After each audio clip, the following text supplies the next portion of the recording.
So welcome back to another reaction, and not even 3 or 4 days in, and we already get a negative review about Godzilla X Kong: The New Empire. This is by Chase Azaran or something. He got 8,000 subscribers. He's saying Godzilla X Kong: The New Empire review is pretty bad. So I took a look at the comment section, and it said, where it says, one person said, monster movies are not my favorite. Then why would you watch this movie? Why would you watch this movie? It's a monster movie. What do you expect? It's meant for the fans. So already off the back, I already knew this man was on some BS, bro. So first, before we criticize, before we judge, let's see what he has to say. And I'm gonna start recording in 3, 2, 1. Okay, so let's see what this guy's talking about. So without further ado, let's just play the video, man. Godzilla X Kong: The New Empire took away 2 hours of my life that I will never get back, but at least I never have to see this every single time I go to the movie theater now. Is that a mini Kong?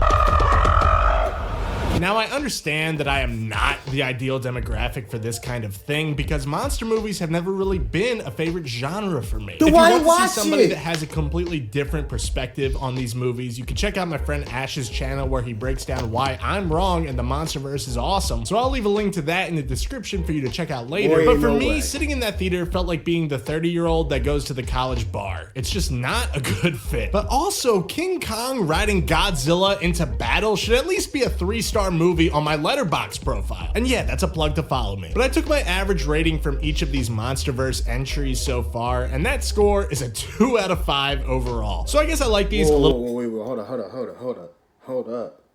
So you're telling me you watch all the MonsterVerse movies, even though you're not a MonsterVerse fan, you don't like monster movies? Bro, are you serious right now? A little bit more than whatever the fuck Sony is doing with it. But that bar is not very high. Godzilla Minus One being in such recent memory also didn't help my expectations, considering that was the first Godzilla movie I've seen where I said, oh wow, that was actually really good. And to be honest, I really don't know if it's fair to call these movies Godzilla X Kong, because they really should be Kong featuring Godzilla with the amount of screen time this guy gets in each of these movies. Especially in this one, because the plot will be unfolding for 20 minutes. Somebody will say, wait a second, Godzilla is doing something. And then we cut away from whatever's going on for a short 30-second kaiju fight. And I get it, okay? This is in the same vein of the Transformers movies, which are these huge live-action versions of an old Saturday morning cartoon. So a lot of people don't need the most elaborate story or fight choreography out there. But I just feel like if we are making the 2-hour version of the 30-minute cartoon, can't we make the fight scenes longer? And I mean a lot longer. If I knew in advance how short some of these fights were gonna end up being, I would have brought a stopwatch with me so I could tell you exactly how short they are. And again, I'm not going into this expecting to watch Citizen Kane. And whenever somebody criticizes these franchises, people automatically go in the comments saying, not every movie needs to be an Oscar-worthy movie, even though Godzilla just won his first Oscar. But my real point here is that a movie can be great at delivering on dumb fun. One of my favorite action movies of the past few years was Zack Snyder's Army of the Dead, a stupid-ass zombie Las Vegas heist movie that was dumb fun in the best possible way, with fun action sequences and a fucking zombie king. So I am not above enjoying something as ridiculous as this, but when you waste almost an entire hour before getting to the main point of the movie, I think I have the right to complain, because the story... I ain't gonna lie, that's really a reach, because this movie was extremely fast-paced.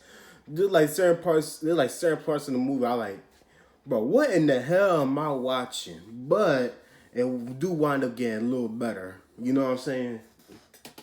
Feels like the writers had 400 words written for a 1,000-word homework assignment, and instead of adding anything of value, they just said, okay, how do we stretch what we got? Because this movie could have easily started with Kong discovering the ape tribe pretty early on, which gives you time to extend all of the action scenes and cutting out most of the human side storylines, which would have made an awesome 90-minute action movie. I know everybody already mentions how pointless the human element is in all of these movies, so I'm no genius for bringing it up here, but they just kill any momentum this movie starts to build up. And it's not like it's the most eye-rolling, painfully bad filmmaking of all time, but the movie is called called Godzilla x Kong. Not, let's walk around Hollow Earth and do absolutely nothing useful for 40 minutes. I think the coolest part of the entire film is this sequence where Kong finds the tribe of apes and we get introduced to the Scar King. What a fucking name for a villain. But this entire sequence is almost 10 minutes long and has zero dialogue, with not a single human character in sight, because it's not needed. Everybody knows exactly what is going on with all of these apes just screaming at each other, and they could have relied on this throughout the rest of the movie. We don't need a line of dialogue where somebody says, oh no, Kong is hurt pretty bad, when we literally just saw him getting his ass whooped. And I cannot emphasize this enough, but this really feels like this was supposed to be just a King Kong movie. And then somebody at the studio said, but guys, if we throw Godzilla's name on the poster, we'll make a lot more money. Because the Scar King is kind of cool, but not, we need Godzilla to take this guy down level cool. Yeah, he kicked King Kong's ass the first time, but as soon as they gave him the giant robot glove, this lanky ass didn't stand a chance. I also think this movie has a really major scale issue. I understand in this Hollow Earth, every single creature is enormous, and then they try to make it not seem that way by making the grass look like shitty CGI trees, but there are very few times where these monsters actually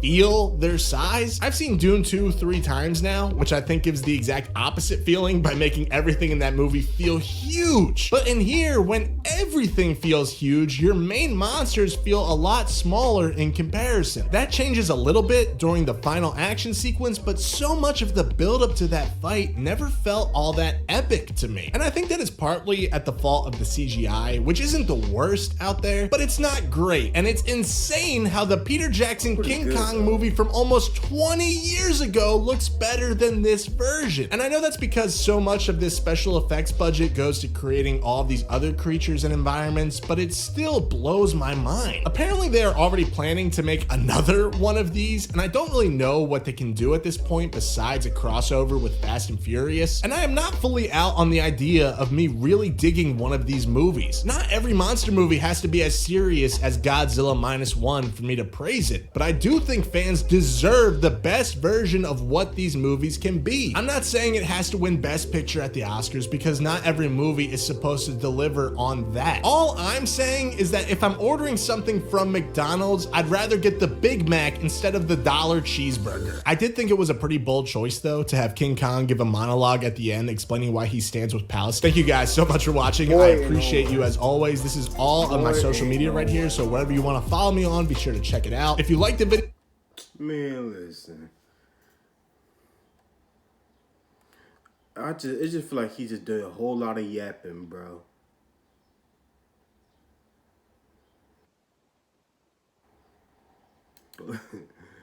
Bro, yeah, like for real, who let this man cook? Like, this man done burnt down the house.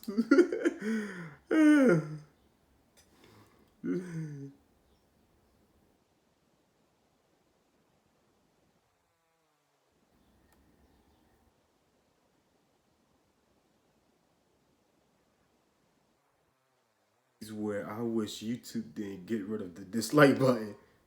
Alright, okay, low key valid. I'll take. This was bad the second the baby Kong screamed in the trailer. Boy, what? Man, it just feel like he was just blabbing about a whole bunch of nothing, bro. But let me know what you guys feel like about it in the comment section down below. Hope you guys do the video. If y'all did, make sure I catch you punch like button in the face like a boss. I'm out of here, man.